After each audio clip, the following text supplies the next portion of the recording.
ANJORIN. First, the headlines. Play 2 killing, IG orders deployment of assets in tactical squads.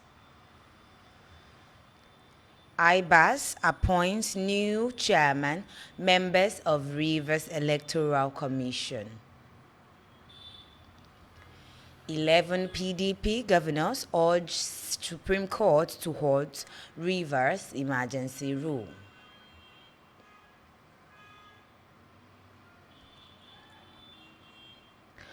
Passengers lament fare hikes amid fuel price cuts. Trump's 14% tariff threatens 323.96 billion naira Nigerian non-oil exports to US. And now, the news in details. Play 2 killing, IG orders deployment of assets in tactical squads. The Inspector General of Police, Kayode Egbetokun, has ordered the immediate and comprehensive deployment of police tactical assets to troubling communities in Plateau State. The deployments come just days after coordinated attacks by armed assailants on March 28 in Bokos local government area, which led to the death of at least 50 people and left many others injured. The tragedy has sparked widespread outrage and concerns over growing insecurity in the region. In a statement on Wednesday morning, the force public relations officer, Olumuyiwa Adejobi, said the deployment was in response to the series of attack and killing that has plagued some community in the north-central states. And down to politics-related news for this morning. IBAS appoints new chairman, members of Rivers Electoral Commission. The sole administrator of Rivers State, Vice Admiral Ibuk Etes Ibas, has approved the appointment of a new chairman and member of Rivers State Independent Electoral Commission. According to the statement, the new RSIEC chairman, Dr. Michael Ekpai Ode, will work with 6 members and 4 professors. The appointment was announced in a government special announcement issued on Wednesday by Professor Ibibia Worika, the secretary to the Rivers State government. The statement, which was sent to newsmen, said the appointment takes effect from Monday, 7th of April, 2025.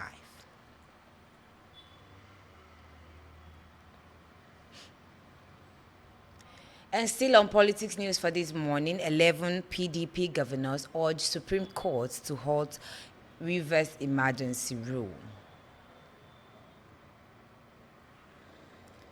A total of 11 governors of the People Democratic Party have approached the Supreme Court, challenging what powers President Bola Tinubu has to suspend the democratically elected structure of a state.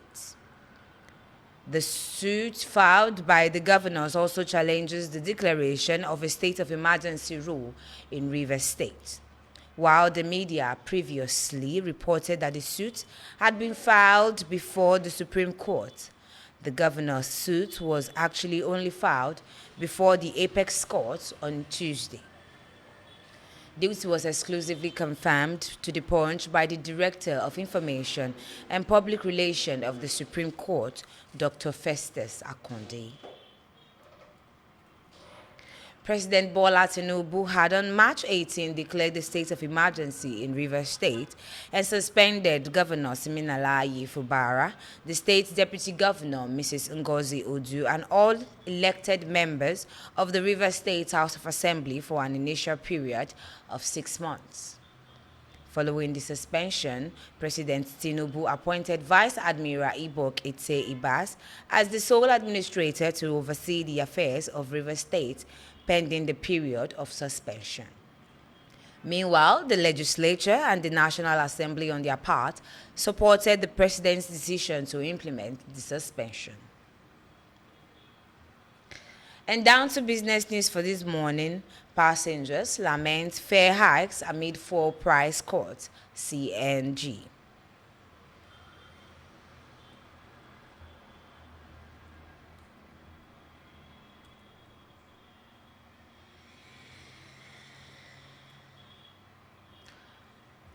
Nigerians have continued to lament the sustained hike in transportation fare despite the reduction in fuel pump price and the introduction of compressed natural gas for both commercial and private transportation, an alternative to premium motor spirit. 31 passengers who spoke with the press correspondents across major parks in Lagos, Ogun, and Oyo states lamented the exorbitant fee occasioned by the various transport unions. The passengers said fares have remained unaffordable since the premium motor spirit went as high as 1,200 naira per litre, with fare hikes close to 400% since President Bola Ahmed Tinubu assumed office. Findings by the Punch newspaper correspondent shows that commercial transporters pay 3 statutory levies in every park depending on the leadership of the park and state government.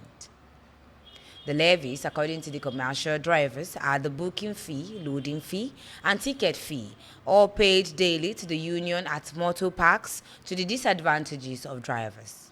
Meanwhile, the average fare paid by commuters for intercity bus journey in Nigeria in April 2024 surged to 7,122.57 naira from 3,994.51 naira in April 2023, according to data from the National Bureau of Statistics Transport Fare Watch for April 2024.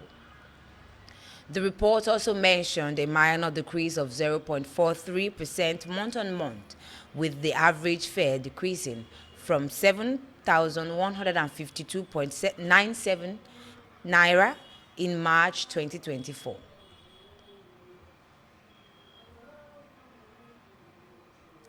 And lastly, for this morning news, which is also business news, Trump's 14% tariff threatens 323.96 billion naira Nigerian non-oil exports to U.S. President of the United States, Donald Trump, on April 2, 2025, announced the enforcement of sweeping tariffs on all goods imported to the country, a move that has placed over 323.96 billion naira worth of Nigerian exports at risk. Tagged the Universal Baseline Tariff, the policy imposed a 10% levy on all imported products, with additional reciprocal tariffs for countries considered to maintain unfair trade practices. While crude oil and energy-related goods are exempted from the new policy, Nigeria's growing portfolio of non-oil exports to the U.S. may now face steep challenges.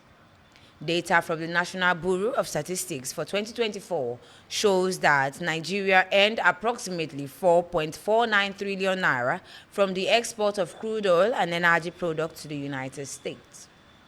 These items, which include petrol, oil, and gases, were the dominant export from Nigeria to the American market, have been spared from the fresh round-off tariffs. However, the country's non-oil and non-energy exports, worth 323.96 billion naira over the same period, are now subject to the new tariff regime.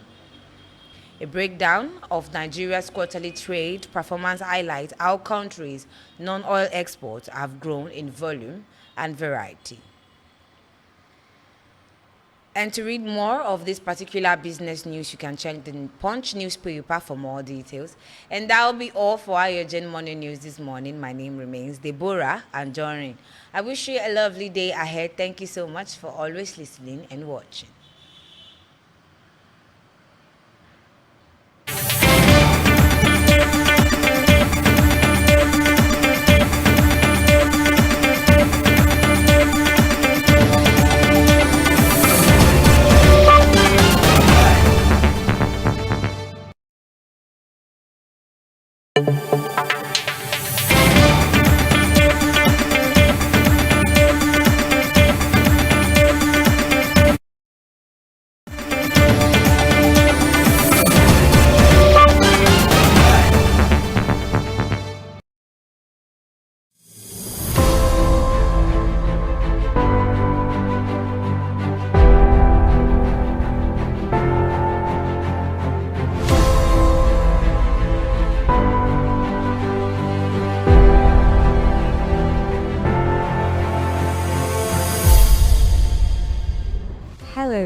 Welcome to Ayogen Media House.